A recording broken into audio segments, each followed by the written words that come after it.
NIT season tip-off as part of Feast Week presented by Lowe's.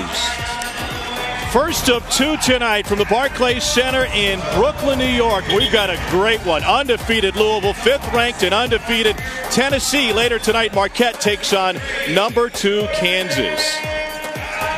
And we walk in courtside. Tom Hart alongside Brooklyn's own Fran Fraschilla. It is Thanksgiving week. We get to see great teams and a great player.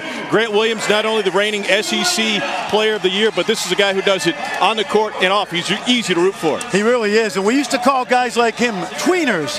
Now we just call them ballers. This guy may only be 6'5" or 6'6", but he dominated the SEC a year ago, scoring mainly in the paint, but he's stretching his game to the outside as well.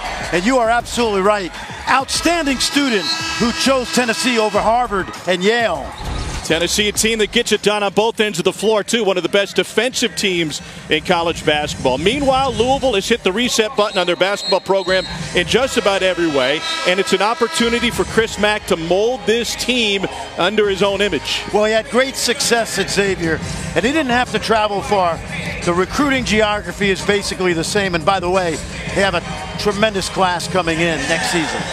A top 10 class likely by the time all is said and done. Number 1 right now. He was a Skip Prosser disciple at both Wake and Xavier, then the head coach with the Musketeers. 8 NCAA tournaments over 9 years, including each of the last 5, and a number 1 seed for Xavier last season. 100 miles down the road to Louisville, taking over a program that was run by David Padgett last year, and they went 22-14 and middle of the pack of the ACC. Tip control by Christian Cunningham, and Louisville transfer point guard from Samford.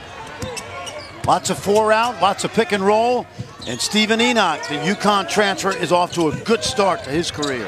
And he gets an early touch, but too strong as his shot was challenged by Admiral Schofield. Throwback unis for Tennessee, but a consistent starting 5. Jordan Bone will run the point. Grant Williams and Kyle Alexander inside. And Admiral Schofield misses with his first jumper. Both of these teams practice toughness. Both have said rebounding, inside play key tonight.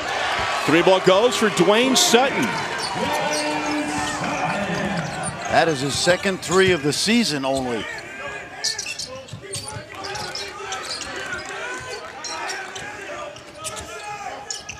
This is a Tennessee team with tons of experience. SEC co-champs with Auburn last year. A lot of these guys were playing considerable minutes as a freshman 3 years ago. Cunningham on the way out. His is rejected. Bowden with the break block there.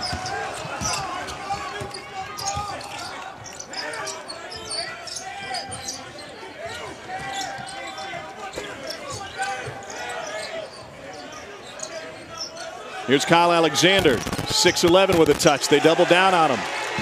And it's saved on the baseline by the Cards. Could have been a foul call over the back. They played it on. Cards had numbers for a moment, and then an offensive foul on Louisville and Stephen Enoch. Rick Barnes, in his 32nd season as a Division I head coach, with a win tonight, he will pass John Wooden on the all-time wins list. It's amazing. Tied for 26 right now. That's a lot of wins. Started his career at George Mason. Since then has taken 4 different programs to the NCAAs. Beautiful feed to Grant Williams on the pass from Jordan Bone. Tom, you and I have seen Tennessee early this year. I spent 2 days with Tennessee, and the guy that really impressed me in the improvement was Jordan Bone. Point guard, athlete, great speed, becoming an even better passer and playmaker. Last year he had one of the best assist-to-turnover ratios in Tennessee program history. Shot clock at 10. Cunningham with the dish. And a long jumper from VJ King is off the mark. One big change for Louisville under head coach Chris Mack. A change in defensive styles, and Bone blows right by him. Well, that's that speed we talked about. And that's something I think he's learning to harness.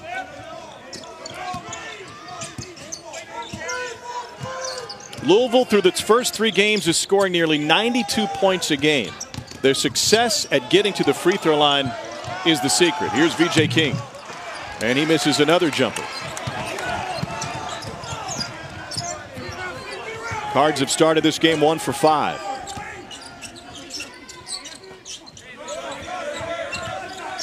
They'll try to front Grant Williams in the post, but you can't do that.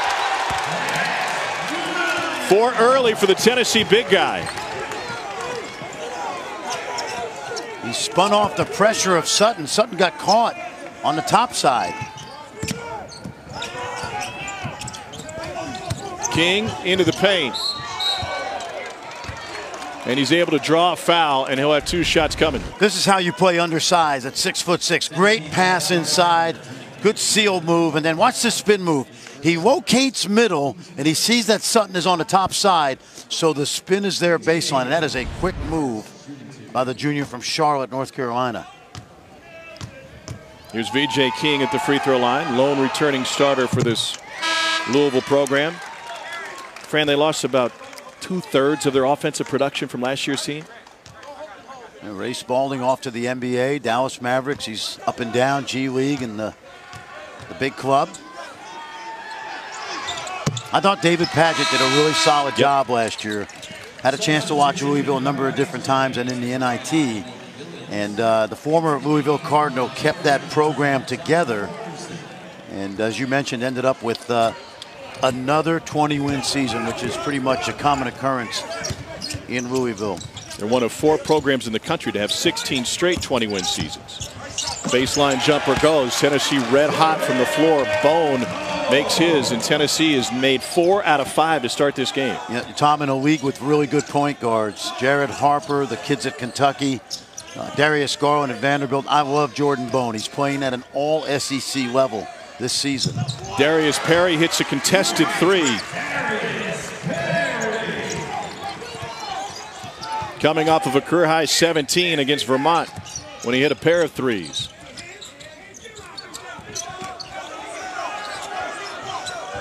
Schofield able to fit it inside to John Fulkerson. Fulkerson broke his nose last time out for Tennessee in the game against Georgia Tech, playing with a mask.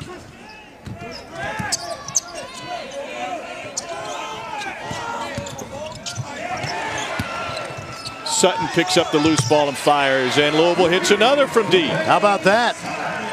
Dwayne Sutton was 1 for 5 behind the arc coming into tonight.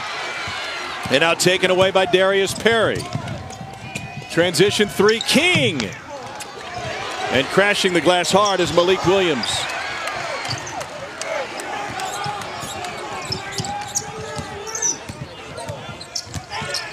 Bone able to hesitate and take it off the window. Right now, he's really hard to guard. He's having his way with Cunningham. Schofield got lost defensively. VJ King with his first field goal. Louisville back in front. Tennessee 6 of 7 from the floor. 5 of those buckets have come in the paint.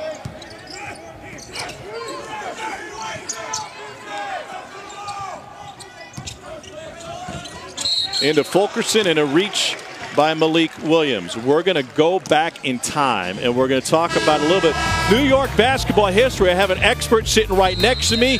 You'll learn more about New York's top volunteer right after this.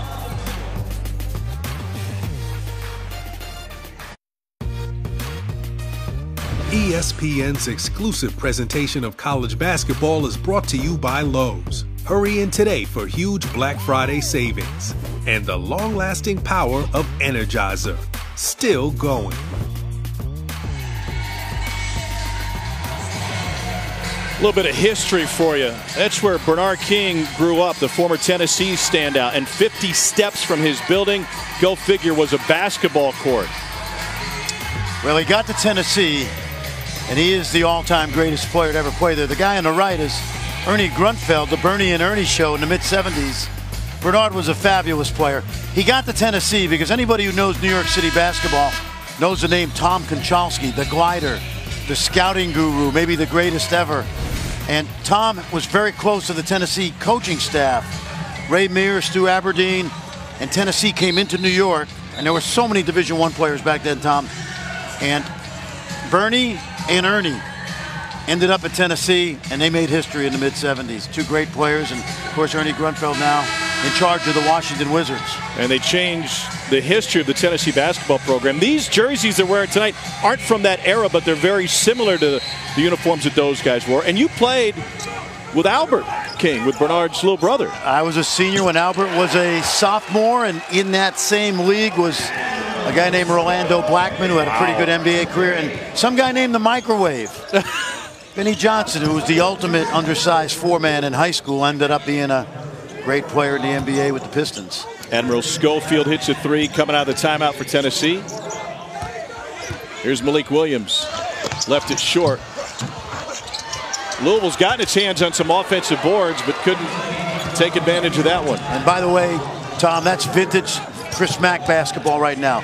Both coaches said today that this is going to be about toughness in the paint, and we've seen it early. Yves Pons has entered the game for Tennessee. And Lamonte Turner is on the floor for the first time this season for the Vols, last year's SEC Sixth Man of the Year. Deep three for Jordan Nwora. He just entered and he knocks down his first touch.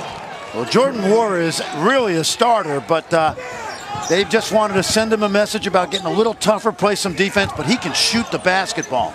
John Fulkerson banging inside. You know, you were mentioning that mask that he's wearing after the broken nose at Georgia Tech, and Rick Barnes said at practice yesterday, he told John Fulkerson, he said, Jerry West broke his nose 40 times and never wore a mask. And Fulkerson's reply, who's Jerry West? I talked to him about it after practice today, and he insisted after the fact that he knew who Jerry West was. Yeah, Rick Barnes said, I mean, it was only on every backboard in the Nets practice facility, right? The exactly, logo? The logo.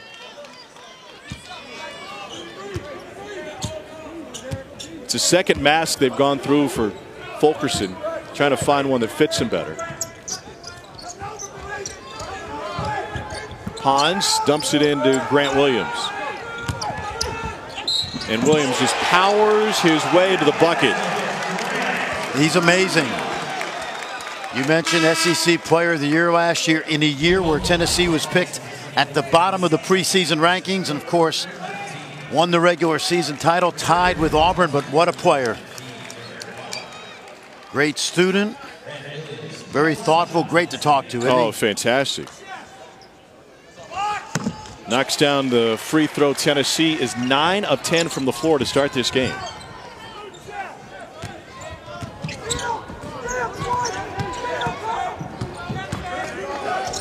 Grant Williams was one of 5 Division I players on his high school team his senior year out of Charlotte Providence Day. Devin Dotson was another. We'll see him at point for Kansas in game 2. Open floor foul on Lamonte Turner, who's back from a shoulder injury. It's the first on Turner.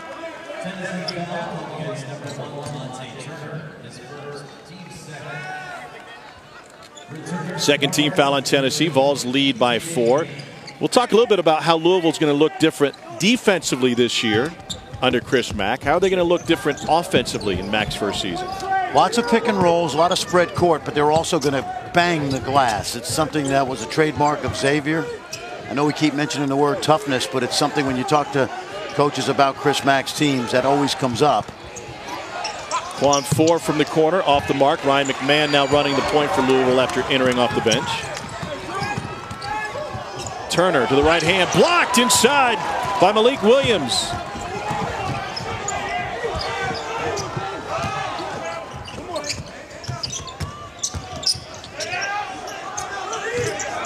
McMahon with the lob. And Williams will go to the line. No surprise, Louisville gets 36% of its points from the free throw line. And here they're playing defense. Yeah, absolutely. Last year, Malik Williams, a little bit of a conscientious objector inside. He wanted to shoot the jump shot, but the effort is there. And that's a good sign if you're Chris Mack and the Cards.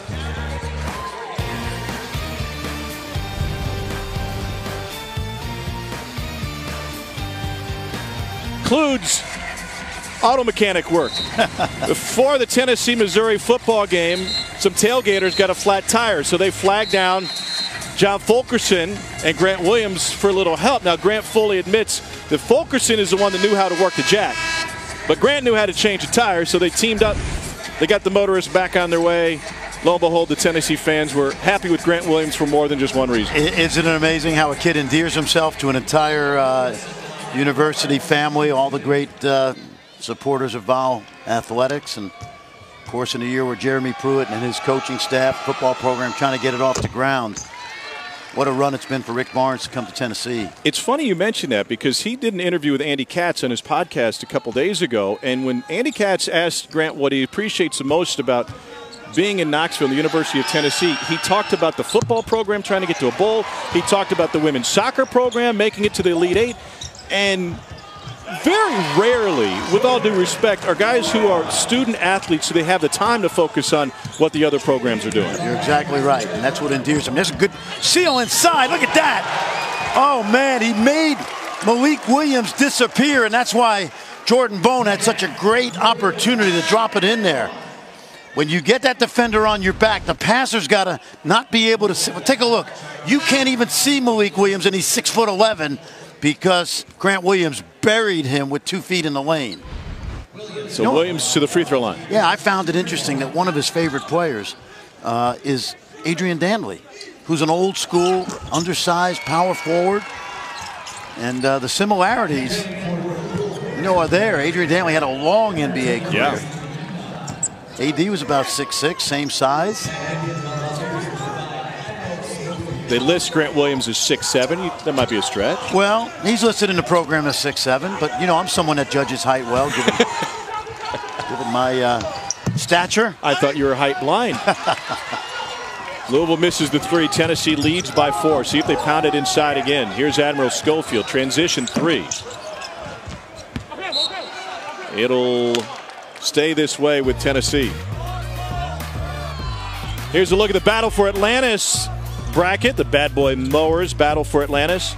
Wisconsin knocked off Stanford today 62-46. The Badgers made just 1 3 and they only had 2 assists. When was the last time that happened? That's crazy. Yep, and of course they have a guy that doesn't make any threes, Ethan Happ, who is going to end up being one of the most prolific players in Big Ten history statistically. We have some fantastic basketball going on right now. And this building has seen plenty of basketball, right? You were here this afternoon. Pitt knocked off St. Louis. Jeff Capel's Pitt Panthers are 6-0. What a Undefeated. good win today. Yep. Now, in fairness, they hadn't played anybody who'd really challenged them at home. But that was a really good win. They start 3 freshmen, the Panthers. And given what their football team is doing, you got to like what's going on in the Steel City right now. Jump ball off of that play.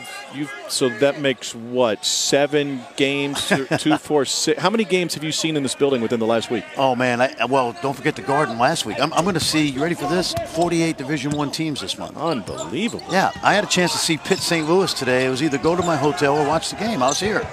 Hotel rooms were small anyway. Yeah, Grant Williams, right. Another trip to the line. Dominating. He is one of the best in the country at drawing fouls. He draws better than 10 fouls per 40 minutes, and you're seeing how that results in Tennessee getting to the line. And practically, you know what that means? He's fouling out basically 2 guys a game, if you really think about it that way. You are watching in the first 10 minutes of this game why this kid is such a great player. Knocks down another free throw. It's his 3rd old school 3-point play in this game, and we're not even 10 minutes into it. Darius Perry. Here's Quan 4. Tennessee 15th in the country and holding the opposition to just 53% shooting. And they'll get Kyle Alexander for a trip out front. That's his first. Watch this. Watch where Grant Williams starts right here, okay? He's going to start on the right side, right wing, and he's going to set a screen. Watch him come all the way across the lane. He's going to get 2 screens, 1, 2, and he's going to get the ball deep. Now, that's an old Gary Williams play that Rick Barnes certainly picked up on because he is a former Gary Williams disciple. Was with them at Ohio State. McMahon throws in his first triple. He's hit 5 of 11 from deep this season. Good hands by Grant Williams. And a challenge shot ripped down by Jordan Wara.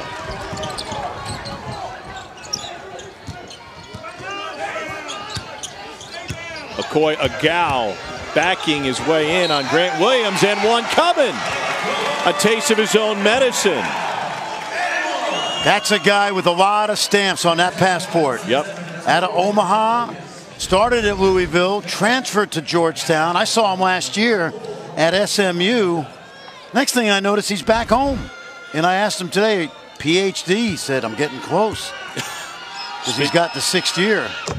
A rare 6-year of eligibility. Yeah. He speaks Dinka, Arabic, and English. Look at where he's been. Louisville, then Georgetown, SMU, back to Louisville.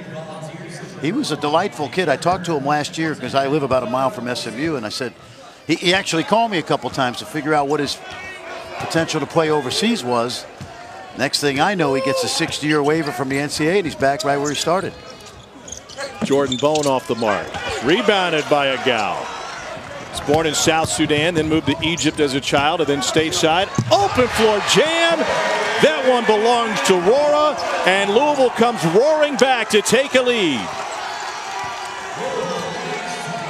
Let's see if they can tighten up that half-court defense now. Cards on an 8-0 run. Here's Wara again, and he turned it over.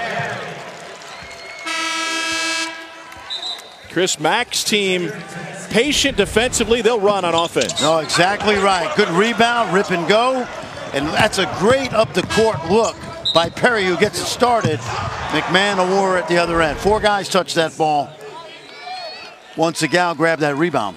So under Rick Pitino, this was a very frenetic defense. Whether it was matchup or man, they played the passing lanes. They got after you. They took chances. Pack line defense is something different altogether for Louisville. Absolutely. They pack it in inside an imaginary 17-foot arc, which they use on their practice floor. Now, they haven't been real effective in the half-court defensively so far because the ball has gotten deep. But it is a change. It's been wildly successful. Chris Mack worked under Sean Miller at Xavier. Sean Miller worked with Stan Van Gundy at Wisconsin, and I believe that it was introduced to Stan Van Gundy by Dick Bennett when Dick was coaching at Wisconsin Green Bay and then later the head coach at Wisconsin. But it's one of those defenses that takes away penetration, and theoretically, Tom, it should take away inside play, but that hasn't really been the case so far because Grant Williams has dominated the low post. What's interesting, though, is if you compare it to what Tony Bennett is doing at Virginia from an overall tempo standpoint, is Louisville wants to play pack line defense and therefore slow a lot of teams down as McMahon hits another 3, but they want to be up-tempo on the other end. Easy to do. It's just a matter of your offensive style, but the defensive philosophy is very similar. Schofield rises and knocks down a 3. Tennessee back to within a point. And this guy with the ball has really matured as a sophomore, Perry. In fact, the coaching staff, you ready for this comparison? Defensively, they compare him to Javon Carter, former West Virginia star. But offensively, he's much more under control this year. Ball fake, Roara 3. Offensive board slapped away. Louisville holds on to it. And Wara turns it over.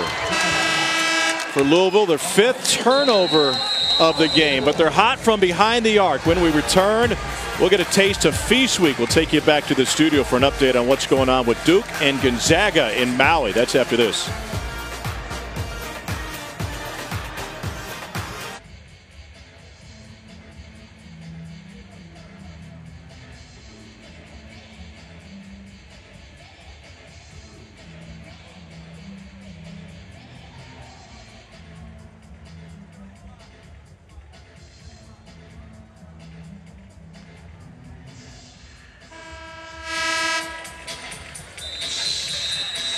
Big adjustment so far, Seth.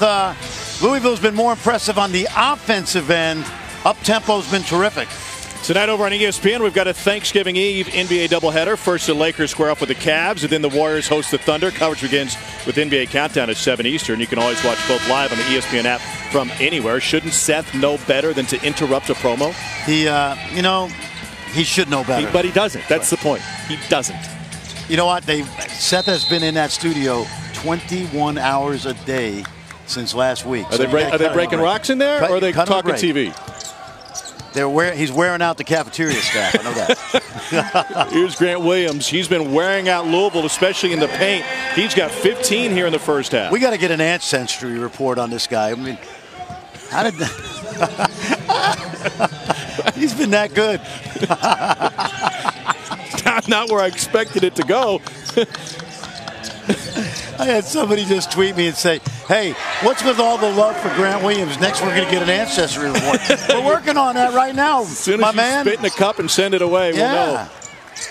We'll know. Dwayne Sutton with his third three.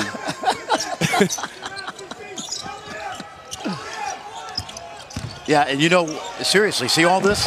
Now, we've been impressed with Louisville on the offensive end, but Tennessee, we talk about pack line defense, it's nowhere near where Chris Mack wants it right now because the ball is going into the paint like it's a sieve. And he knows that. Challenge shot, no whistle. Contact made, but everybody was straight up, according to Joe Lindsay. And Tennessee on the other end will keep possession. And you watch this last bucket. The pack line is supposed to take away penetration. And you see that ball right there. Nobody rotates over. And the idea of the pack line is pressure the ball. The other four defenders play on a 17-foot arc. So you're really trying to take away the paint and penetration. And Cards have looked really good offensively, but not so much defensively. And you can say the same thing for Tennessee defensively. Grant Williams off the mark, rebounded by V.J. King. Louisville coming off of an 8-point win at home against Vermont. We know how good Vermont is, don't we? What an impressive performance at Kansas. It was the Cards' 146th consecutive win when scoring more than 85 points. Dwayne Sutton for three. And rebounded by Admiral Schofield. Williams got it deep, shares it with Fulkerson, and that'll be a blocking foul on Akoy Agau. It's his second. One thing Rick Barnes told us today that he's really impressed with both Grant Williams and Admiral Schofield can really pass the ball. And you remember at practice today, they worked on the double team and finding the open man. If you can get a post player to catch and look middle and see the double team, he also locates the other 7 players on the floor, and they've been really good at finding the open man off those doubles. Much like a quarterback in football picking up a blitz. John Fulkerson has another free throw coming his way. Jordan Wara will return. V.J. King takes a seat. Speaking of great passing big men, Dedrick Lawson will be on the floor for Kansas, the Memphis transfer. They have game 2 tonight against Marquette, the second-ranked team in the country. I'm going to guess that Bill Self throws the ball inside early tonight. You think? Yes, to Azubuike. How'd I do? Yeah, it was pretty good. We've got an hour and a half. Azubuike. I have to work on it. Holly Rowe told me I have to perfect that. Admiral Schofield out front. Watch him. He's going to look middle. He's taking a look. And he walked with it. So a Tennessee turnover. It's their 5th of the game.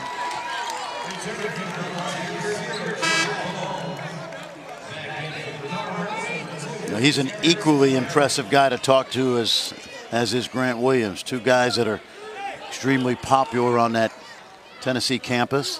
What great facilities they have. The Tennessee locker room is as good as I've seen. They've got video games. I learned how to play golf about a month ago with Rick Barnes. On the simulator? Yeah, the simulator golf. They've got one in their locker room. No wonder Rick Barnes has his office in the practice facility instead of amazing. Yeah, in the athletic department building. He did that at Texas. He had this beautiful, palatial office in the University of Texas football stadium, and he spent all his time in the practice facility. And he wants to be close to his guys. I had the good fortune of working for this guy for 3 years at Providence, and he's come a long way as a coach. He really has. He's had an incredible career. Fulkerson gets fouled on the drive. That will be on Wara, or pardon me. It's on Dwayne Sutton. That's his second. Yeah, Rick Barnes, just a terrific guy. You know, Dickie Simpkins, who we helped coach at Providence College, he was the AAU coach. As you see, Rick Barnes is going to catch his mentor, one of his mentors, Gary Williams, here shortly. Dickie Simpkins and Rick Barnes had a little bit of a frosty relationship after he played at Providence. It took a while to when you patch don't talk up. for 10 years, it's more than frosty. Yeah. It's okay. Arctic. Yes, yeah. And they patched it up, and they're close today. And Dickie Scout's in the NBA, and he's a tremendous guy. But with Admiral Schofield, when they went through the coaching change, good pass right there. And Donnie Tyndall was let go. Schofield had committed to Tennessee. Dickie Simpkins said, "You need to play for this man." And Admiral Schofield has had a great career. Now, this is good basketball. This is old school Chris Mack, Louisville basketball. Watch this slip. Come act like you're setting the screen, but it's really what we call a ghost screen, an invisible screen. Look, doesn't even get anybody. Rolls to the basket and Fulkerson gets caught watching that paint dry. We have clock issues here. It stopped for no reason. 5:13 left here in the first half. What a game this has been. Back and forth. Louisville has hit big threes to close the gap. They're 7 for 14 from 3. And over their first 3 games, and I understand that the competition was not quite at this level, but they had really made their living at the free throw line. Maybe a better shooting team than they showed early in the season. It's amazing. 42 free throw attempts a game, and that's #1 in the country in terms of their percentage of free throw attempts to field goal attempts. And this guy, Chris Mack, what a job he's doing. He's got people in Louisville excited. He's accessible.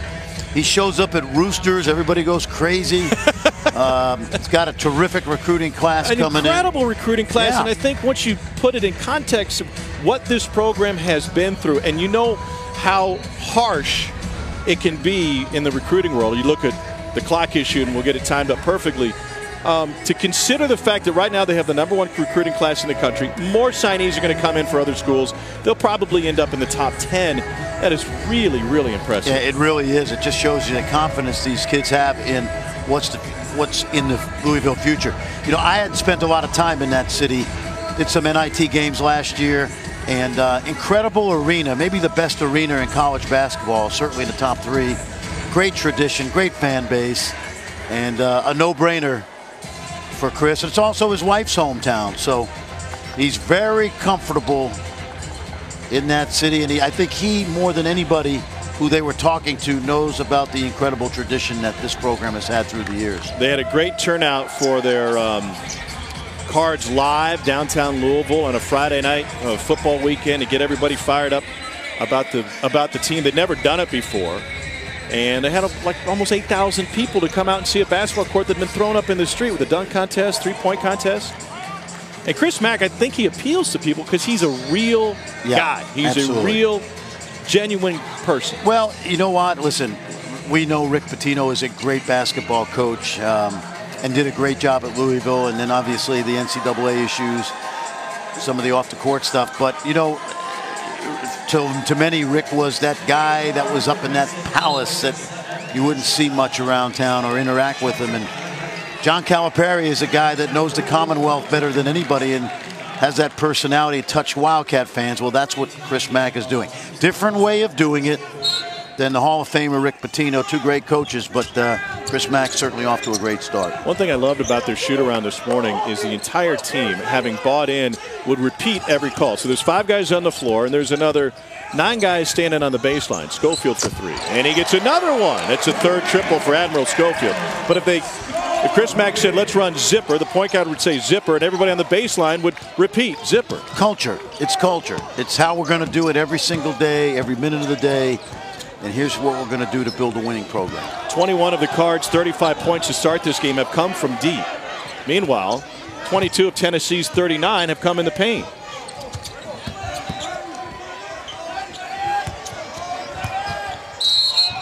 Enoch fouled by Fulkerson.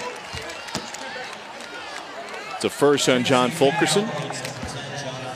The Louisville staff loves this young man, Stephen Enoch, the Connecticut native and transfer from UConn, who really didn't get much time. Think about it. He was backing up Amita Breimer.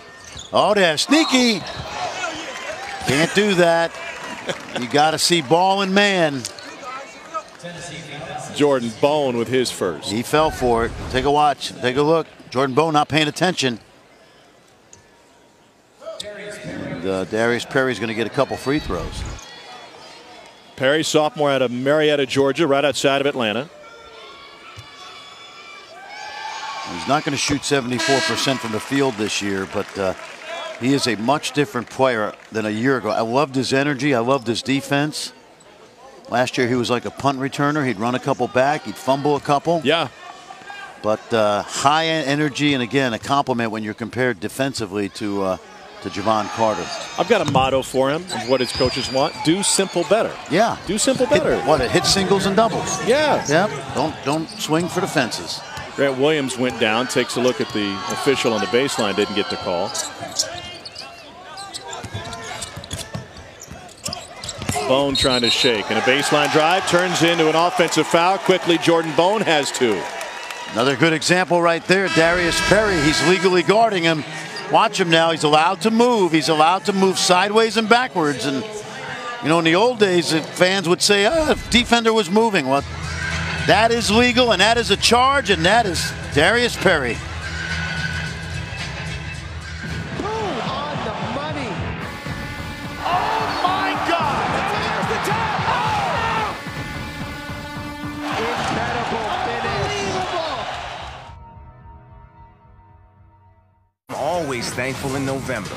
But with college basketball serving up Feast Week on November 15th, I'm like, thank you, thank you, thank you. Oh my. Tune in to the Advocare Invitational. Oh my. So much to be thankful for, including all of the basketball coming your way on Feast Week. Here's what the bracket looks like at the Advocare Invitational. Penny Hardaway's got it rolling on the recruiting trail. His Memphis Tigers match up with Oklahoma State. LSU's a ranked program. Florida State takes on UAB later tonight. You know where I'm going to be tomorrow at 1:30?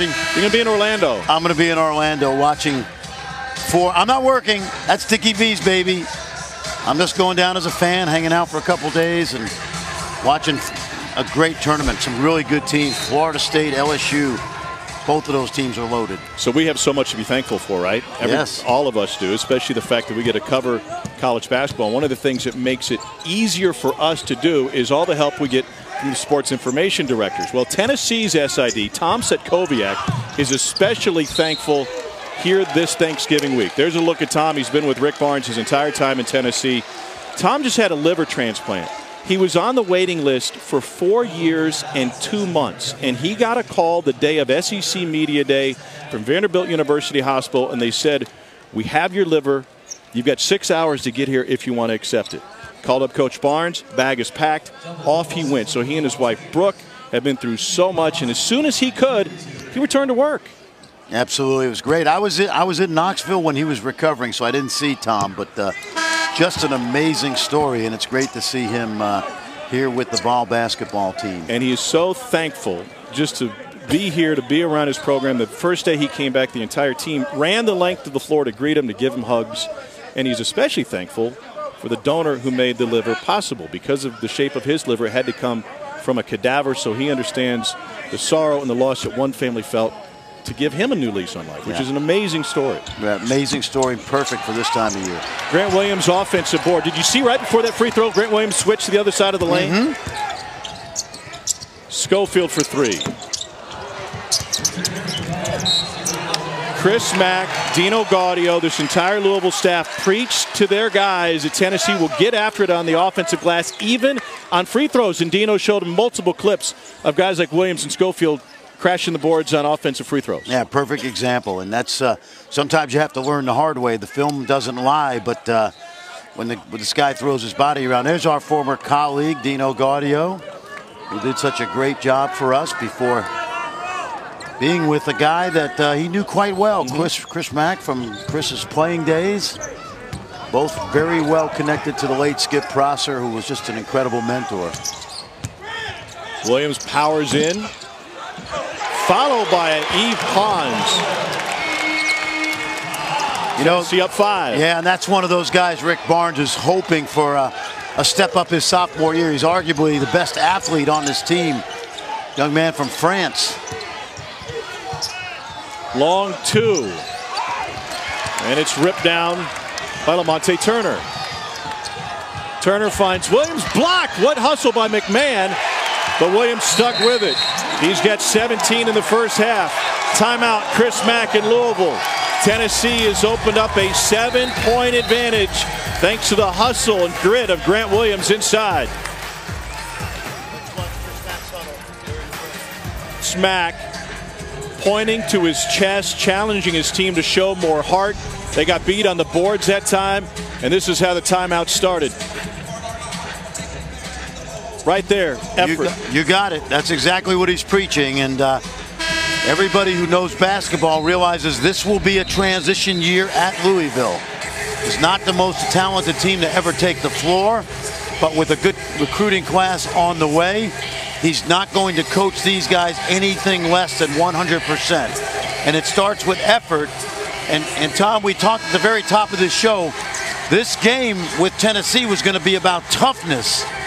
And to this point, Tennessee has shown probably a lot more toughness, especially in the painted area. 6 offensive rebounds for Tennessee, and now they'll pick up full court coming out of the timeout. Ryan McMahon is a great shooter. He's probably the 3rd point guard on this Louisville team, and they got the ball in his hands. Lamonte Turner all over him. Perry trying to shake Pons. And VJ King spins for a bucket. Tough shot. Good defense by Schofield, but nice move by VJ King. Really good footwork not to travel. Here's Lamonte Turner for 3. A sidewinder, and it's ripped down by Wara. Coming out of the timeout. Oh, they turn it over again. Lamonte Turner has it all to his lonesome. Well, when we watched the Georgia Tech game last week, Tennessee had no offensive rhythm, and Rick Barnes told us today, having Turner back gives us a 3rd scorer. You can see the ball movement and the way the ball has gone inside. Good to have that quality backcourt player back. Inside, off the glass. Agal has 7. Duke just hit a last-second 3 to get within 8 of Gonzaga at the half in Maui as the Zags look to stay undefeated and hand the Blue Devils their first loss. They're at the half there. We'll get you to the studio for a full update in about a minute and a half here. Challenge, turnaround jumper from Admiral Schofield.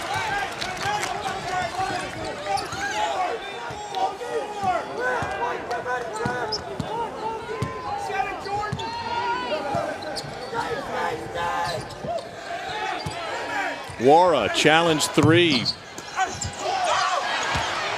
Lamonte Turner finds it. And we'll get a Tennessee timeout with just under a minute to go. So last year, Lamonte Turner was the SEC Coast 6th Man of the Year. Shared it with Jonte Porter of Missouri. And he missed the first 3 games of this season for Tennessee, out with shoulder tendonitis. What kind of difference does he make to this Tennessee team? He makes a huge difference, and Rick Barnes is very understanding of the shoulder surgery because Rick Barnes suffered from a torn labrum a couple of years ago, and so he's quite aware of the recovery time, but this guy's made his impact early. They were going to win the first 3 games, and Rick Barnes told us that we want to make sure he's 100% because he's so important to us, and although he was a 6th Man of the Year, he's really a starter.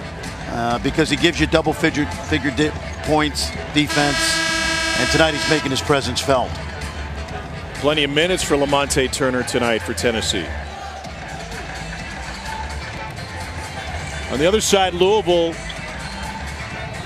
has made 7 threes. More than half of their field goal attempts have been from behind the arc. Is that who they want to be, or is that who Tennessee's forcing them? Well, I think that's who they're going to have to be because except for Enoch, they really don't have any inside scoring. But we know Wara, McMahon, those guys can really make shots. So, and especially when you run spread pick and roll, if you can get your point guard to play downhill, it's going to open up those 3-point opportunities. See where the Cards go to here.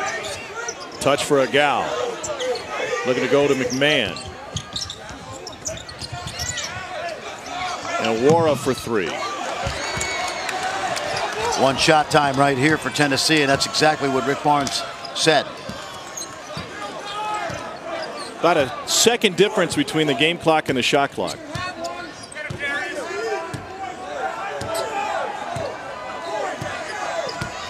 Turner guarded by Darius Perry. Perry will back off now. Shot clock at 7.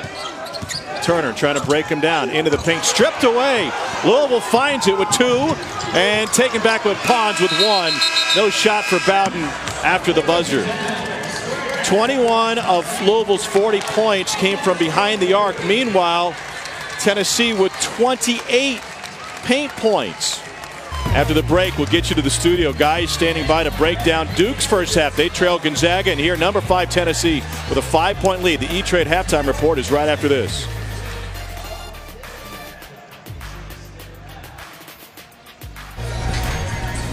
Welcome back to the NIT season tip-off, part of Feast Week presented by Lowe's. A couple top 5 teams in action tonight. Here in Brooklyn, the Barclays Center, 5th-ranked Tennessee leads Louisville by 5 at the half. We'll see number 2 Kansas match up with Marquette a little bit later. Welcome you back courtside. Tom Hart alongside Fran Fraschilla. I guess we shouldn't be surprised.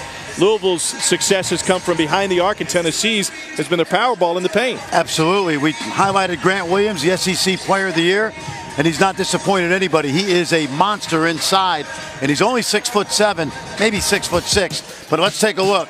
Tennessee going inside early, and it has been the Grant Williams show inside. Good ball movement inside as well, and then you got to protect the paint off the dribble, and something Louisville has not done to this point, yet they're still hanging around. And Chris Mack, Dino Gaudio, and the coaching staff talked to us today about the toughness box. They put this line down in their practice facility, and it's about who dominates this part of the court. So you can bet, Tom, that was addressed in the Cardinal locker room at halftime. So I'm anxious to see what kind of adjustment Louisville makes, especially in terms of guarding Grant Williams. Grant Williams has 17 in the first half. 14 of those 17 have come in the paint. The other 3 points have come at the free throw line on 3-point play. So Chris Mack looking at Jordan Wara and the guys inside to toughen it up defensively.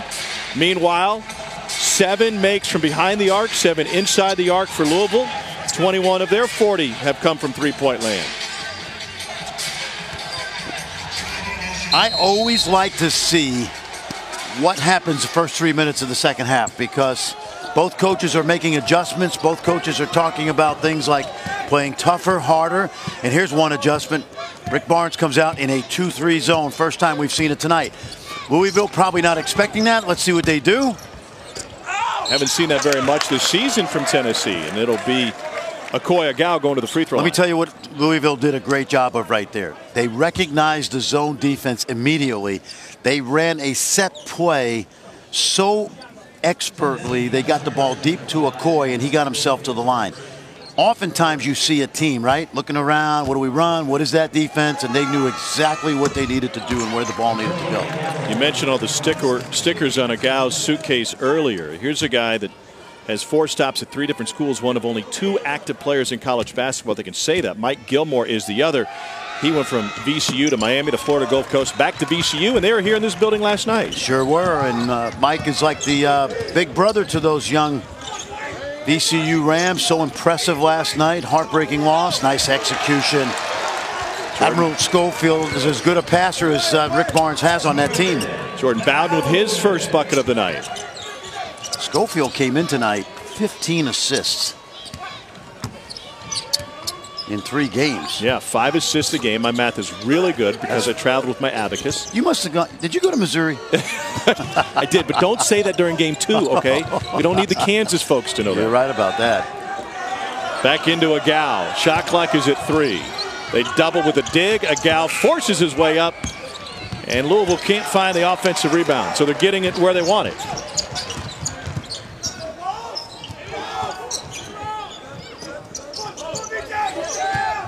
Admiral Schofield takes it hard. Here comes Louisville the other way. The feed to King. And a reach in by Jordan Bowden. That's his second. Let's go back and watch Tennessee's ball movement right here. We saw a lot of execution today at practice. Admiral Schofield comes to the top. It's a curl cut, slips to the basket, and he loses his man. Excuse me. Easy basket right there. So Schofield, we talked about his raw numbers. How about from a rate standpoint? Tennessee as a team, 4th best assist rate in Division I. I've always felt that statistic is a little bit overrated, because while it measures good passing, there are teams that really score off the dribble and in isolation situations. Sure. So it's not always like the most team-oriented teams with the highest assist rate. Jordan Bone had it halfway down. Grant Williams gets fouled by Agal. It's the third on Agal. Once again, Grant Williams going to the free throw line and drawing fouls on the better defender of the opposition.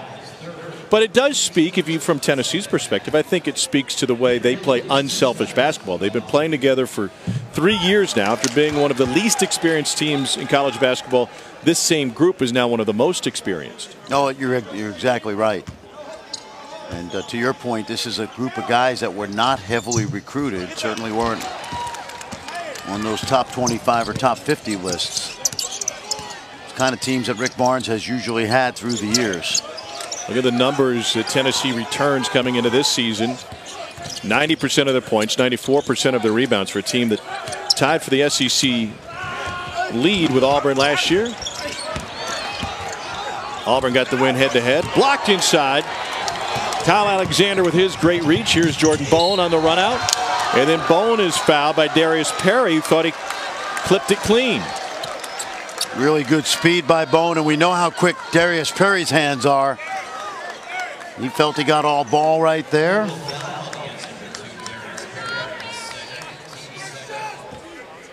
So it puts Jordan Bone at the free throw line. His brother Josh was on Tennessee's Elite 8 team back in 2010.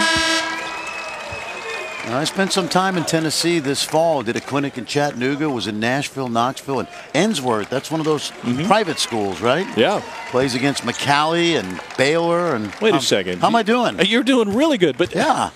It's not enough just to be at all the college practices. Now you're doing the we know you're an international hoops guru too, and now you're dipping into the prep ranks. You know. Where does it end? It doesn't. It's a lot of useless information, Tom Hart.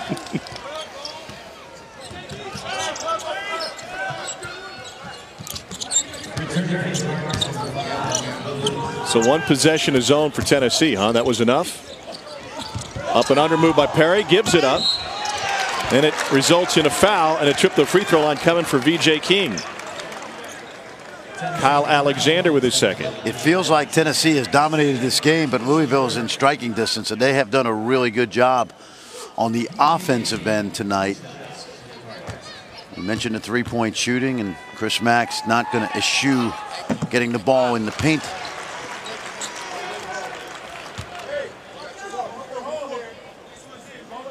Another free throw coming for VJ King, junior from Cleveland.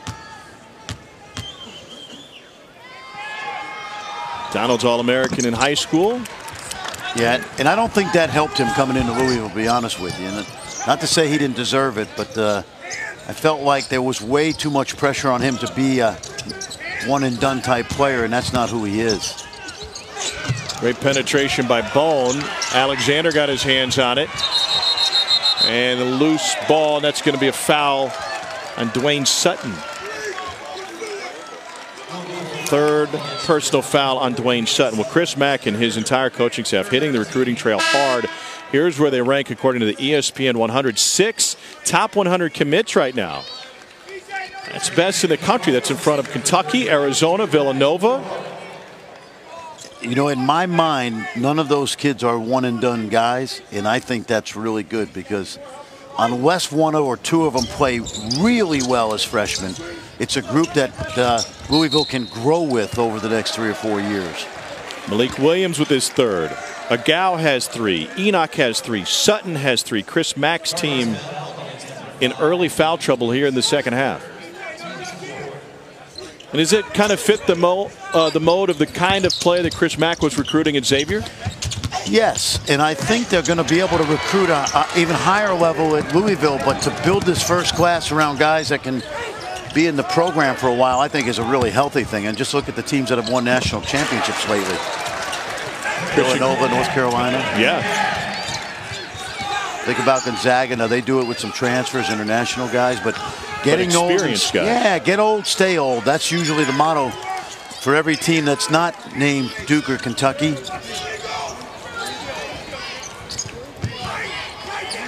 Grant Williams matching up with Malik Williams.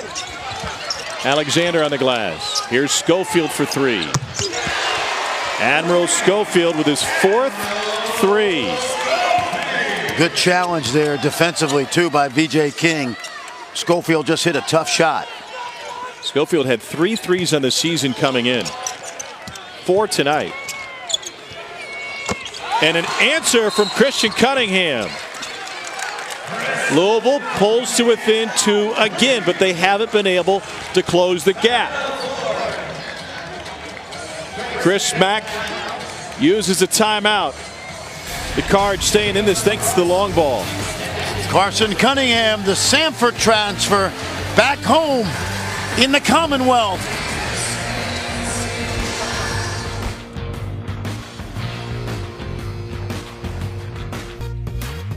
ESPN's exclusive presentation of college basketball is brought to you by Lowe's. Hurry in today for huge Black Friday savings. And Expedia, everything you need to go. Here's a look at Christian Cunningham knocking down a three. Transfer from Samford with the Bulldogs. He was out there just about every game at the point guard position. He's a Kentucky native, halfway to Hazard, then to Lexington, from Georgetown originally, and now back in the Commonwealth. And how cool is it? A kid is a grad transfer, comes to Louisville this summer, and Christian Cunningham voted team captain before he even played a basketball game. It says a lot about his character and what he means to Louisville. And he'll be long gone by the time this Louisville program is up and running the way they want it, but they'll remember him for being part of that group that started the Chris Mack era. He had his choice of programs to go to, also considered Arizona State, Oregon State, and Ohio State. Ball kicked out of bounds. We'll be back after this timeout with Tennessee clinging to a 2-point advantage over Louisville.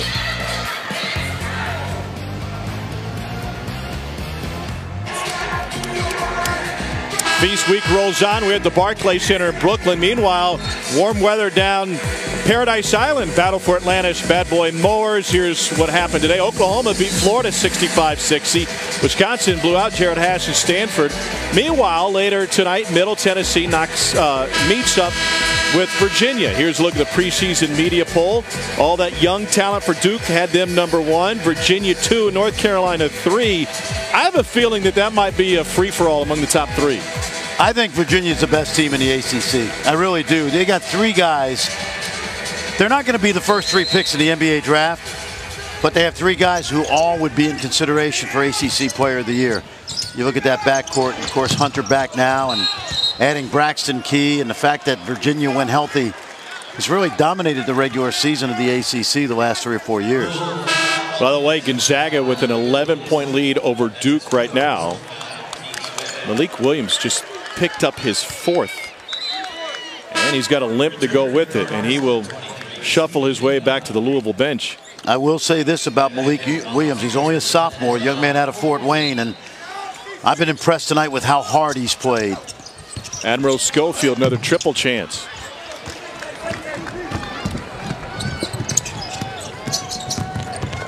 Oh, wow. Oh, my. That was a hard foul by Lamonte Turner. Left his feet. Got to look at the speed of Darius Perry right there.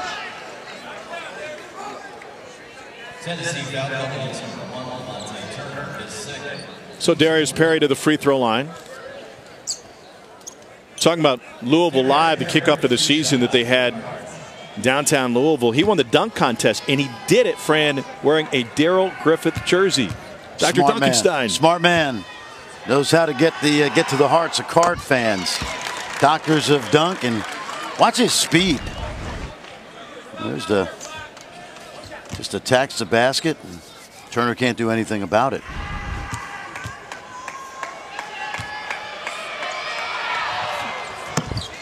Think about Darius Perry. He averaged like 3.9 last year. He's up over 14 points a game. And I know it's early and the competition hasn't been great, but lots of improvement. Oh, nice cut. Nice cut. Good screen inside. They got Fulkerson open. And John Fulkerson, the redshirt sophomore, quietly has had a really good night. He is an energy guy. Fulkerson has had to battle his way through injuries a couple of times as a volunteer. He got to a great start in Maui as a freshman. Watch this little back screen. Watch Fulkerson now. Ball goes to the wing. Set a back screen on Enoch. Oh, he's done. No help. Screener's man protects the lane right there, Ford. That's what you got to do. So if you're the screener's man, you back off and you make sure you protect the lane. There's a run out. Bowden with the slam, and Tennessee is up by 4. Louisville pushing back the other way. Wara took a bump from Fulkerson. It's a second on Fulkerson. That call was made by Jeff Clark, who once upon a time ago was an outstanding player in the city of brotherly love. We were talking to Franny McCaffrey last week, who was known as White Magic.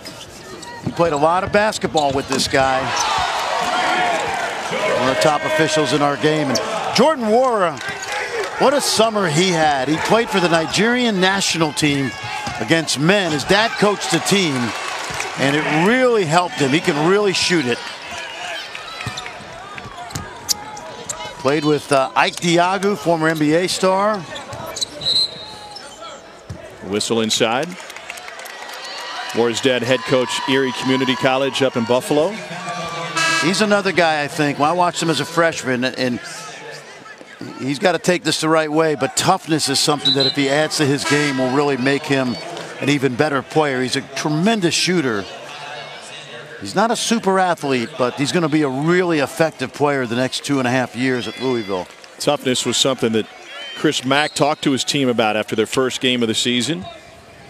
And it's a team that's gotten better each and every game. Yeah, they're undefeated, but as the quality of competition heats up, and they've got some big ones coming up to take on the Kansas Marquette, winner or loser, depending how this one turns out. They've got Michigan State.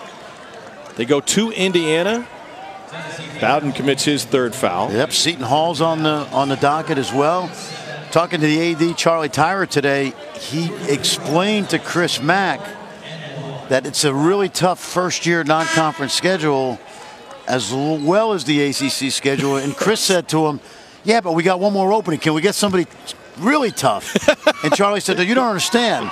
We've got Indiana, Kansas maybe. Kentucky, Michigan. Michigan State. And Charlie had to back him off that. He said, look, I know you want to play the best, but we want to go easy here year one. If I'm not mistaken, 8 games against the preseason AP top 10. That's 3 more than the next closest school. They probably will end up with the toughest schedule in basketball this year. And you know what's good about that? You go 18-12 with that kind of team. There's a 1-3-1 zone. First different look that they're throwing at Tennessee tonight. If you play that kind of schedule and get a couple quality wins, it's going to help your NCAA chances. Here's Lamonte Turner over the zone. Let's keep an eye on that, Tom. They're 0 for 1 versus the zone, and let's see if Chris Mack stays in that defense until they give up a basket.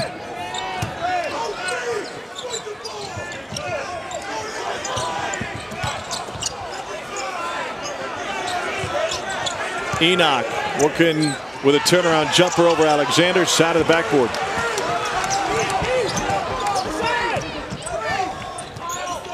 They're in it, 1-3-1. Can Tennessee get it inside against the zone? Yes, absolutely. And lobs are good here if you have set plays. Tennessee 0 for 2 against the zone with the fouls. Lamonte Turner pushed off. That's his 3rd. Well, teams play you zone because they think either they can't guard you inside or they don't fear your outside shooting. So when you play zone offense, the object is, in order to destroy the opponent's morale, get the ball inside versus the zone. Tennessee only 4 of 13 from behind the arc. Quan 4 goes to the free throw line.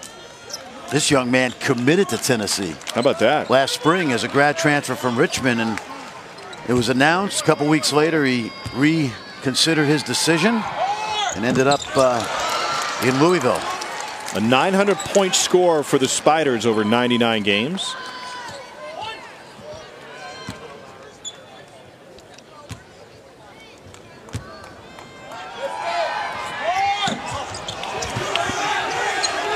We are tied at 58. There's that zone again. Got to get 3 to the baseline versus a 1-3-1. And you can't be afraid to throw the lob, and they had it. Baseline jumper again. This one goes for Alexander.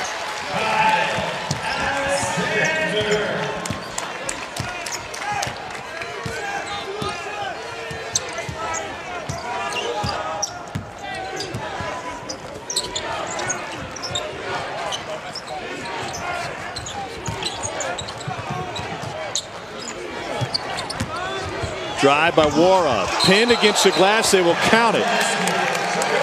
And Jordan Wara's got a team-high 14 for Louisville. Let's go back and watch and freeze it right here. Got 3 on the baseline versus 1 man running back there. So there's a lot of coverage. You see Enoch is not sure who to guard, and that leaves Alexander open on that short corner area, and they're staying in that 1-3-1 zone. Is that where the lob would come from? The lob would come from the backside. Pons, exactly. And he is the most athletic guy in this Tennessee team. Here's a skip to him in the corner. A screen from Schofield was a hard one. Pons not known for his shooting, and it shows. Oh, Chris Mack loved that shot. Oh, what a steal. Unbelievable leaping steal by Jordan Bone.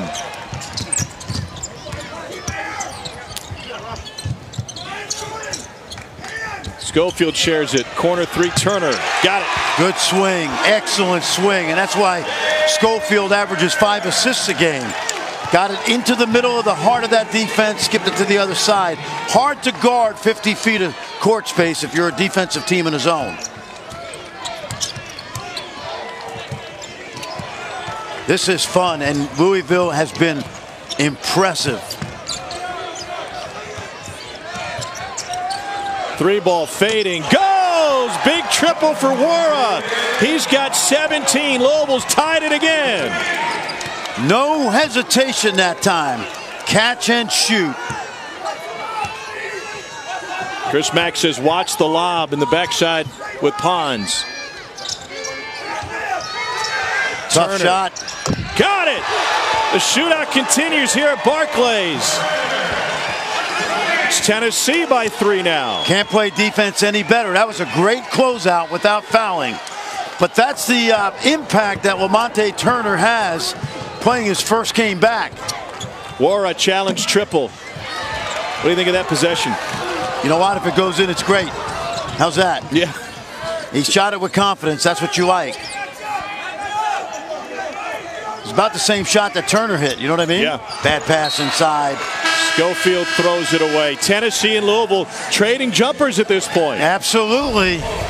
Got ourselves a game. Tennessee number 5 in the country. Turner, he's back from hiatus. And then Jordan Wara, catch and shoot. Way to square up, young man. How about one more? Swing it. Money.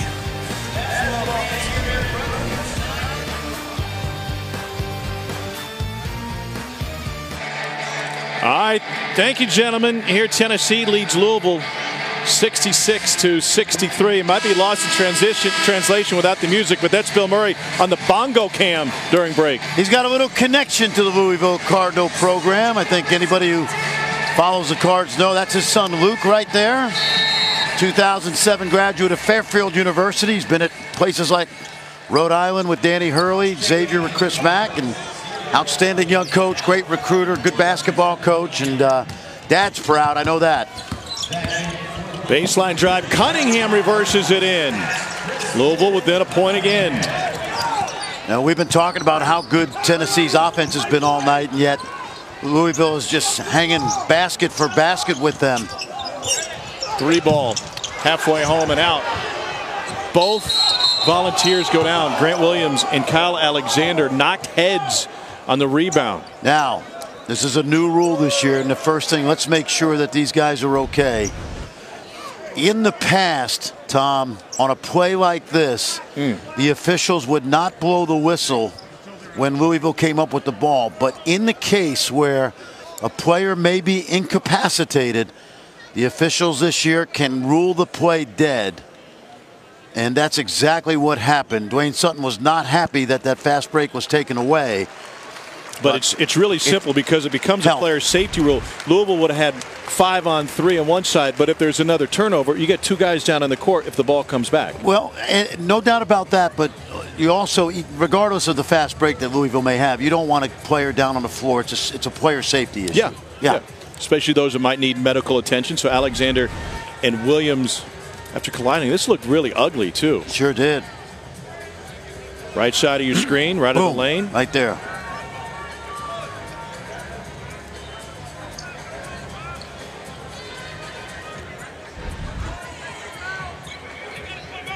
Chad Newman is the head athletic trainer for Tennessee, looking at both guys.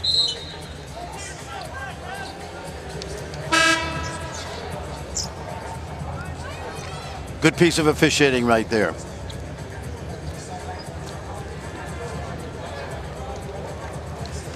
So it'll be Louisville basketball in the backcourt.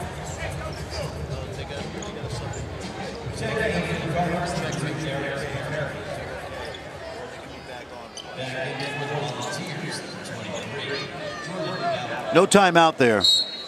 I just want to make sure both players are okay, and Louisville will keep the ball, and Tennessee will not be charged with a timeout. Williams got his hands on it. Louisville recovers. They have numbers the other way if they can push. Here's Perry. Transition 3. And Louisville still hasn't led since this was a 33-31 Cards game in the first half. Alexander now. He got deep. Good touch. Really good touch by Kyle Alexander. And notice the way he kept that ball up. He wears heavy gloves. He wore them in practice today because it helps him keep the ball high. And there's a good example right there. Corner 3 goes for Louisville and Dwayne Sutton. We're tied again. Yeah, weighted gloves for Alexander because Rick Barnes was all over him for bringing the ball down and then not finishing his form. And you'll love this right here if I'm Rick Barnes. I love this right here. Watch how high he gets on that. That's the kind of elevation they're talking about with him. He's not their main scorer, but the senior is a talented player in the post. Williams back out to Bone for 3. Seems every time Tennessee has needed a big shot, they've gotten it. And I've been impressed with Bone. I mentioned earlier, I think he's one of the best point guards in the SEC. The junior keeps getting better every year. This is a work-oriented team, a gym rat team. They live in that gym. High off the glass. Follow touch. Agal's got another bucket thanks to the offensive board.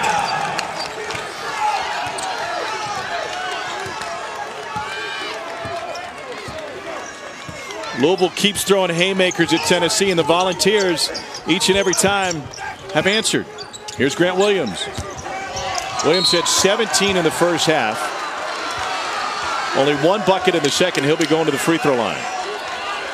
That is the 4th on Akoy Agal. Let's go back and watch Grant Williams in the post now. Watch that ball go in there and just watch it freeze. So now he knows where the ball's got to go, right? Right back outside. Inside out, quick touch, no Velcro. Open shot for Bone. Recognizing that double team.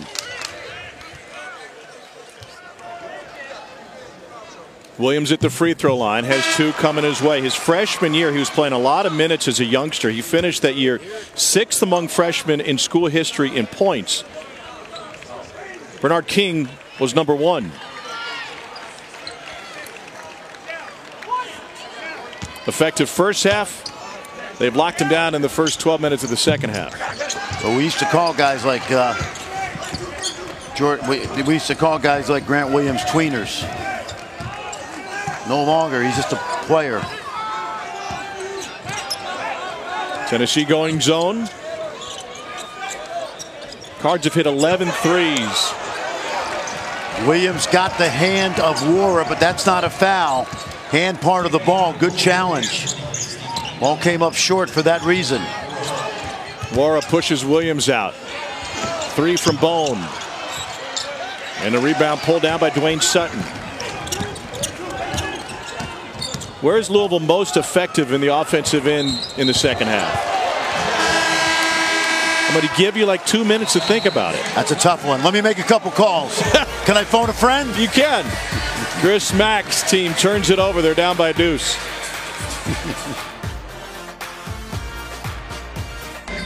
Tom Hart alongside Fran Fraschilla. Fran, you don't have to phone a friend because you texted these two guys. Rob Lanier, assistant for Tennessee on the left. Dino Gaudio, assistant for Louisville on the right. You asked them keys to the game. They both responded with the exact same answer. What was it? It was toughness. I texted both at about 7 a.m. this morning. I said, give me a key to the game. Within 5 minutes, they each texted me back. Dino Gaudio said, it's a toughness game. And Rob Lanier, same thing. We got to be tougher. And that's been the case. And to your point about Louisville's offense, 45% from 3, 45% from 2, 80% from the line. And they're doing something that most teams don't do against Tennessee. That score points in bunches. Tennessee has given up on average 53 points a game through their first 3. Enoch commits his 4th personal. That will be an issue for Louisville going forward as Kyle Alexander will try to finish it off from the line. Yeah, we've got 8 minutes to go in this game, and you're talking about a Louisville team that's already got 70 points, so it hasn't been the offensive end. In fact, they've had great balance of scoring inside and out. Half their field goals from 3, half from 2, and 19 free throws.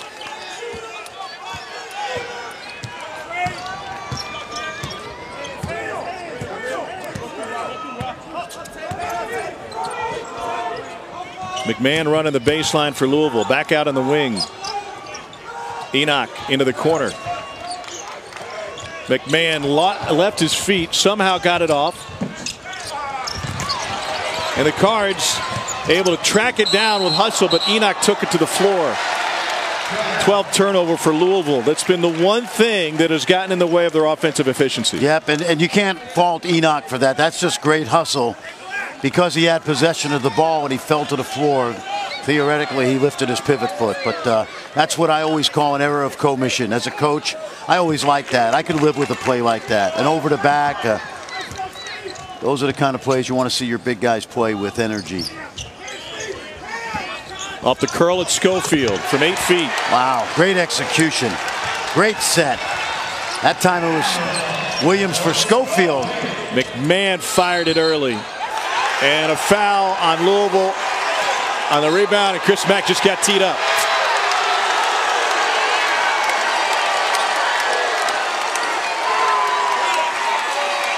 I'm not sure what Chris said, but I've seen worse this year.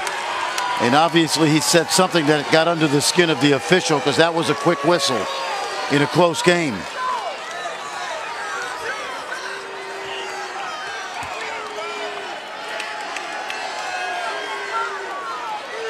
Joe Lindsay wants to go back to the monitor. Lamonte Turner is waiting to shoot the free throws after the technical.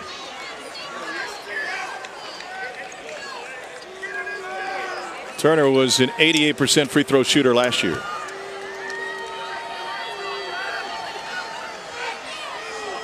And an air ball. That's his first free throw attempt of this season.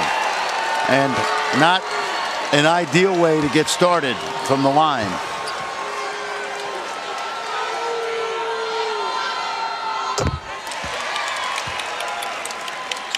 Largest lead of the game for Tennessee coming off of the technical and after the foul on the rebound.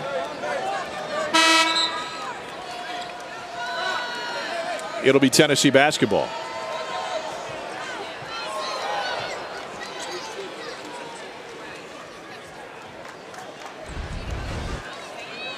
Let's watch right here. You see the boy, that's nearly verticality. That's not a foul. That is not a foul.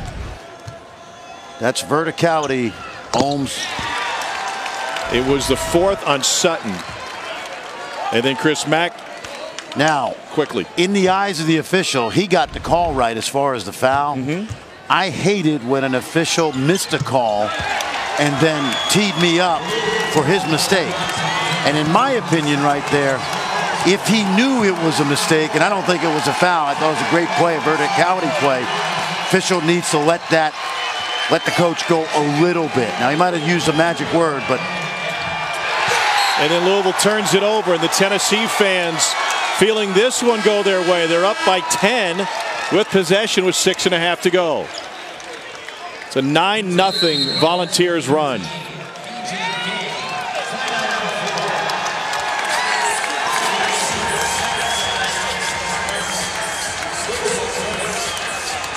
Frustrating sequence for Chris Mack in Louisville.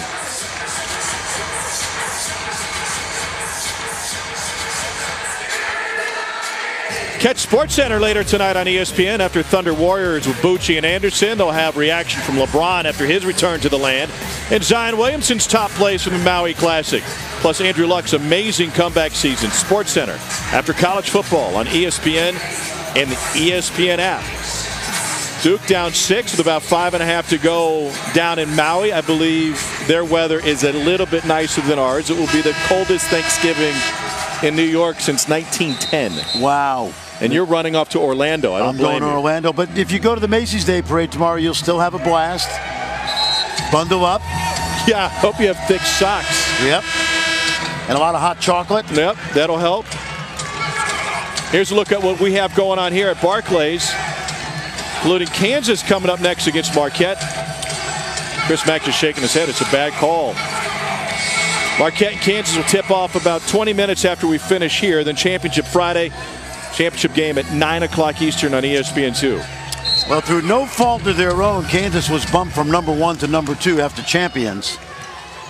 And it was based on the impact of that Duke win over Kentucky. And good chance if Duke drops this game to Gonzaga, Kansas has a chance to be back to #1. Lamonte Turner for 3. And he's back. Yes. He is back, and now you know why Rick Barnes not only needed him back in the lineup, but rested him in those first 3 games that were all games that the Vols were heavily favored in.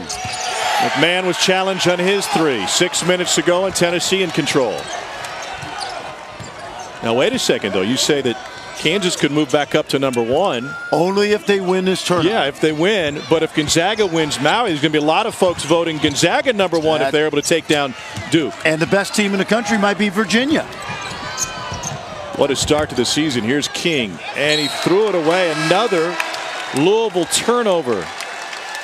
Well, this is as good a ball movement as I've seen from Tennessee tonight. They have been absolutely terrific at the way this ball has hummed.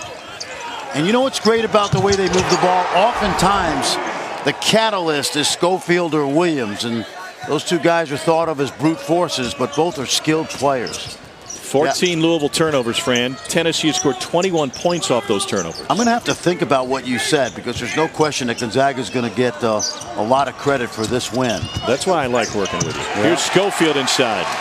He's got 18. Yeah, and how about Tennessee? Rick Barnes' teams have always been tough, gritty, defense-oriented, but they've got scoring in this starting lineup, that's for sure. I was talking to Bill Self this afternoon at their practice over at St. Francis, and talking about the field and who they might match up with. He said, I told our coaches I'd love for us to play Tennessee, because that, just like the 2 assistants texted you, that's a toughness game, and it's a great barometer to see where our program is from a toughness perspective. Without a question, and Bill Self has never shied away from playing those kind of games in the preseason. Schofield went down, and he's trying to rub out a cramp, it looks like. Tennessee has made 8 of its last 10 shots. If you look at the Kansas non-conference schedule, they not only play in this tournament and have already obviously played Michigan State, but the teams that they've played, like Louisiana, Lafayette, and Wofford, and certainly Villanova, Arizona State, they've got to go to a place that those guys beat them at home. Those are teams that are going to be highly thought of in their conferences, and certainly will help their net. Is that it? Yeah, the net, right? Net. We're going to teach you guys all basketball season what the net is. Just forget about the RPI. We've got new initials. It actually spells out a word, and we got all season to dive into. We do. It's too early for the net. Too early. It's like these preseason polls, which mean absolutely nothing. Well, they sell magazines, right? They do. I buy them. Middle Tennessee and Virginia, 9:30 tonight on ESPN2. As soon as we finish with Kansas and Marquette. And I'll tell you this, if Tennessee were to beat the winner of Marquette and Kansas, they would certainly be in consideration. Absolutely. Right? Grant Williams commits his second personal foul. Steve Wojciechowski, the head coach at Marquette, he had some success in Maui back in the day. He was the most outstanding player of the tournament, and he did it with his defense. He shut down Mike Bibby in the title game. I remember that. Yep, and he, of course, he was the National Defensive Player of the Year his senior year. But to this point, his team doesn't play defense with the same effectiveness that he did as a player. They didn't last year. Talking to him today at practice has certainly been a point of emphasis throughout the summer and fall. We're going to get a chance to see them test that defense in just a short while here. It's amazing what you work at and what you improve on, right? I asked Rick Barnes, hey, what makes you guys so good defensively? And he looked at me with a Hickory, North Carolina draw and goes, well, we practice it. Grant Williams turns it over inside. They work really hard at being a great defensive team. Wara reverses, gets it, and a chance for a three-point play. 19 for Jordan Wara. Fourth personal foul on Lamonte Turner. Chilly here in New York, red hot in Maui, including those Blue Devils. Are they on the comeback trail? We'll update you from the studio right after this.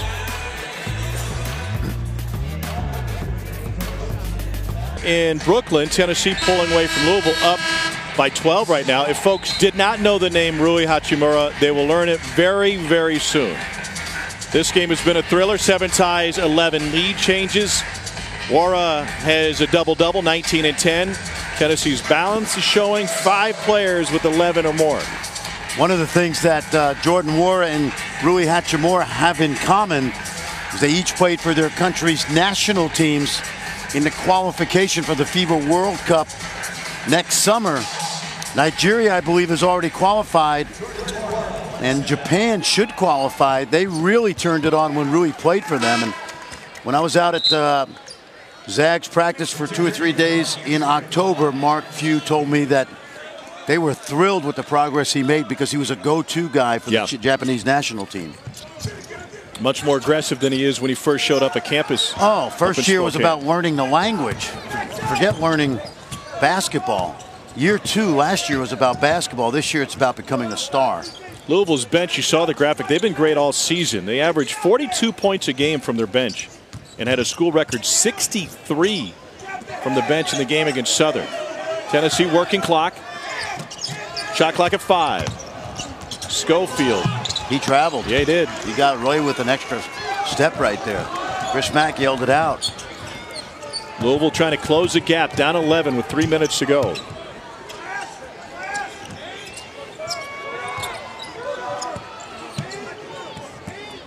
To the high post, Sutton. And he chased it down but committed a foul. And that's going to be it for Dwayne Sutton.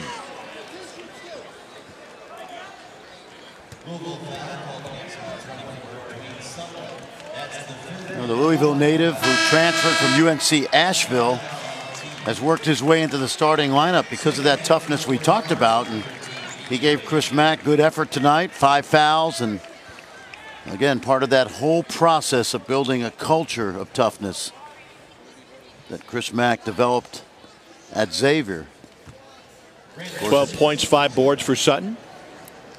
And as we know, it wasn't just Chris Mack at Xavier. It was Sean Miller, and it was Thad Mata, and it was Skip Prosser and Pete Gillen. And it's a great program they've had, and Chris Mack certainly left his mark on that program.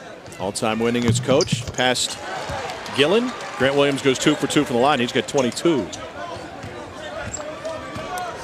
I think Grant Williams set the tone tonight early. Yes, 17 in the first half. Yep, he sure did.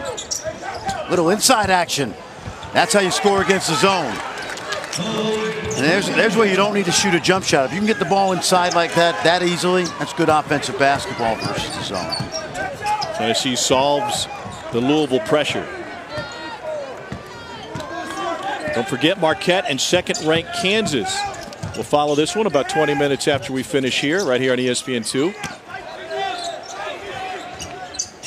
LeGerald Vick has been red hot for Kansas over the last 2 games. Shot clock winding down. Williams, a blind shot off the window. I have no idea how he made that shot. He looked like a contortionist at a carnival. He does everything. Plays the piano, changes tires, hits blind shots. Darius Perry with 8 now. One of my favorite Spinner songs, Rubber Band Man. Yeah. Watch this. Watch him Watch him turn. I mean, that's ridiculous how he did that. Ball went behind the back and lost it. And timeout taken by Grant Williams. He is smart. That was a heady play. 11-point lead for Tennessee with 1:47 to go here. Shortly after we're finished, Kansas and Marquette will take the floor. The Jayhawks on another Big 12 title last year. Went back to the Final Four, and Bill Self has shuffled things around. They've got some great returners, Azubuike and Vick, and they've complimented those guys with transfers. Well, many of us who watched Kansas last year thought that, there you see the freshman, that, and this came from some inside the Kansas basketball program, that might have been one of Bill Self's least talented Kansas teams a year ago. And of course, they shot it so well. They played the small ball and got to the Final Four, knocking off Duke. This team reminds me of a vintage Kansas team. Size inside. I can almost guarantee you Doak Azubuike is going to get that ball early and often. They've got precocious guard play. And then how about Lagerald Vick? Tom, he didn't score in the first game. Yeah. And then what? And then career highs each of the next two, including 8 for 8.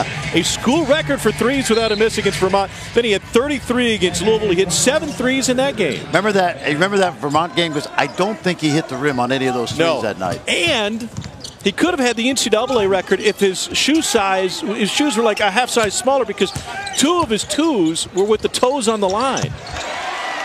Admiral Schofield's got 20. He is combined with Grant Williams, who has 24. And both of those guys tonight passed the career 1,000-point mark in the same game. Turnaround for Jordan Wara. He's been impressive tonight. He's only a sophomore. There's some good pieces here to go along with that top recruiting class. What does tonight's game show you about how Louisville will match up with folks in the ACC with this kind of effort? They're going to have to make shots from behind the arc. I didn't see any inside offense tonight other than some of those tricky plays that Chris Mack ran. Their defense obviously has to improve. And listen, at home they're going to be tough. They're going to win some games they're not supposed to. But the kind of schedule they're playing is going to be a bear, and they have to show some quick improvement, I think, on the defensive end. And they'll get that chance on Friday night. Thanksgiving tomorrow for these teams with a day off, and then next stop in the bracket, Marquette or Kansas.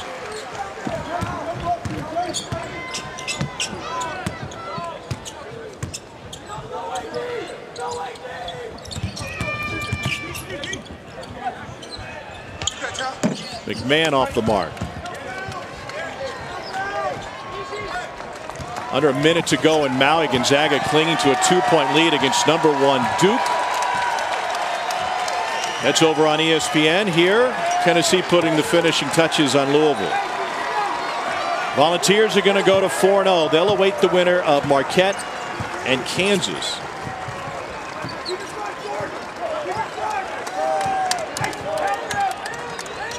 And Rick Barnes is going to pass John Wooden with his 665th career victory tonight.